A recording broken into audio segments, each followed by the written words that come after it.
రాత్రి వేళ కామాక్షి ఆయన పడుకున్న దగ్గరికి వచ్చి తట్టి లేపింది. ఆయన లేచారు. కేశపాశాన్ని తీసి ఇలా చూపించి ముట్టుకో అంది.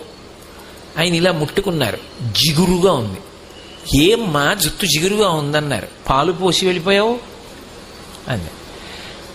అమ్మా నీ గుడి పునర్నిర్మాణం చేయాలని తాపత్రయపడ్డానమ్మా అన్నారు.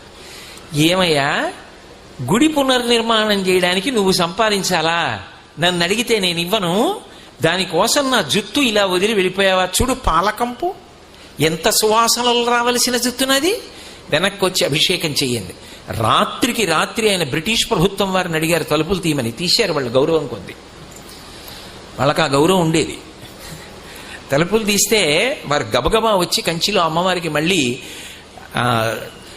అభిషేకం పూర్తి చేశారు. ఆ తర్వాత ఎక్కడి నుంచి వచ్చిందో కాసుల వర్షం పడిపోయింది. ఆ దేవాలయం అంతా పునర్నిర్మాణం చేశారు.